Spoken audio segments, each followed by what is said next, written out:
want to talk about intervals. I want to explain what intervals are, okay? So you might have heard this term, come up in everyday life here and there and just not really known what it was. No matter what, an interval is a measurement of something.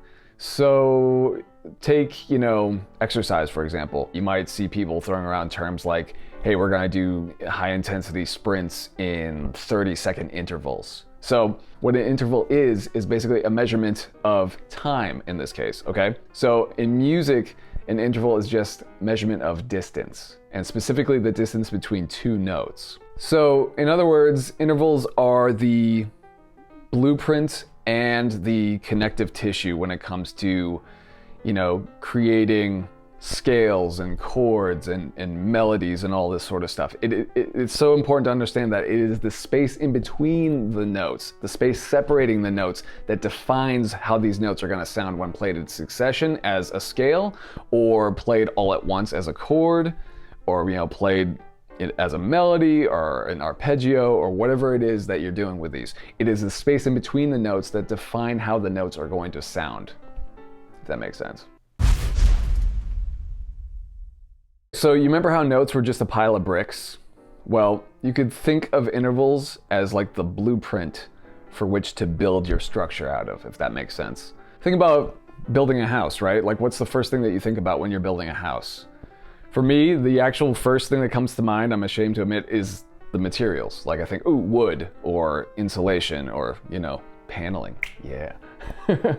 Or, cement, sheetrock, all that sort of stuff. But that's actually not the first thing that goes into building the house, right? Like, you could have all the materials, but if you don't have a plan set in place, right? If you don't have the blueprint, if you don't have like an idea of like how the house is supposed to be, in other words, if you don't have a vision of how the thing is supposed to be completed, then you're never gonna get there.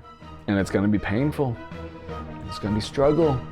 And it's gonna be just mind-numbingly horrible. Yeah, that was dramatic. Anyway, I forgot to mention, so intervals can be looked at a couple of different ways. I want to talk about whole step and half step intervals. So for guitar players, just think of it like this. If you, went to the 5th fret, let's use the 5th fret on your low E string as an example again. Let's go to the 5th fret on your low E string on your guitar.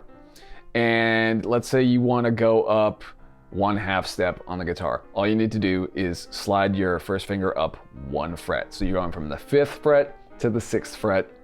That is known as a half step. So a whole step is actually going to be double that. So in other words, it's going to be 2 frets away from where you were before. So let's say you're on A again, right? The 5th fret of the low E string, and you want to go up a whole step. All you need to do is slide your finger up 2 frets. So 5th fret, slide up a half step to the 6th fret, slide up another half step to the 7th fret. Whole step equals 2 frets. So for piano players, right? Think about excluding the distance from E to F and the distance from B to C, which is a half step for both of those groups of notes. So in other words, B to C is a half step and E to F is a half step. All of the other notes ascend a whole step. So in other words, the distance from A to B would be a whole step. The distance from C to D would be a whole step. The distance from D to E, F to G, G to A, those would all be a whole step, okay?